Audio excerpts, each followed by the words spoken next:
తిక్కలోడు తీర్థానికి వెళ్తే ఎక్కాదిగా 7 ఏళ్ళు పట్టిందని ఒక సామెత. ఇప్పుడు అట్లాంటిదే ఇక్కడ ట్రంప్ చేస్తున్న చర్యలు. ఉగ్రవాదం మీదన పోరాటం అని ఆయనే చేస్తాడు.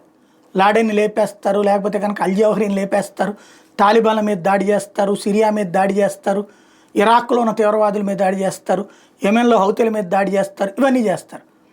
మళ్ళీ వీళ్ళకి అవసరం అనగానే అదే తీవ్రవాదులు నెత్తిన పెట్టుకుంటారు. హౌతీల మీదకి వెళ్ళొద్దని ఒప్పందం కుదిరిస్తారు ఇజ్రాయెల్తో, హెజ్బుల్లా మీదకి వెళ్ళొద్దని ఒప్పందం కుదిరిస్తారు, హమాస్ మీదకి వెళ్ళొద్దని ఒప్పందం కుదిరిస్తారు. అట్లాగే సిరియాలో ఏకంగా ఐఎస్ఐఎస్ అల్ఖైదా తీవ్రవాదిని నాయకుడిగా చేస్తారు. పాకిస్తాన్లో తీవ్రవాదులకి ఊతమిచ్చే ప్రభుత్వానికి అండగా నిలబడతారు.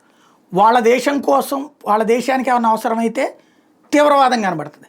వాళ్ళ దేశానికి అవసరం లేకపోతే తీవ్రవాదులు కూడా నాయకుల్లాగా కనబడతారు. ఇలాంటి తలతెక్క నిర్ణయాలతోనే ప్రపంచాన్ని నాశనం చేస్తుంది అమెరికా. తన స్వార్థ ప్రయోజనాల కోసం ప్రపంచానికి తీవ్రవాదులు గిఫ్ట్గా ఇస్తుంది. వీళ్ళ యొక్క తలతెక్కని అడ్డం పెట్టుకుని తీవ్రవాదాల్ని తమ సొంత ఎజెండాలుగా పెట్టుకుంటున్నటువంటి దేశాలు తయారైనాయి. పాకిస్తాన్, ఇరాన్ లాంటి దేశాలు. కొన్ని దేశాలే తీవ్రవాద దేశాలుగానే ఉంటున్నాయి. ఆఫ్ఘనిస్తాను, సిరియా, యెమెన్, లెబనాను, పాలస్తీనా. వీళ్ళ యొక్క దరిద్రం ప్రపంచాన్ని నాశనం చేయబోతోంది.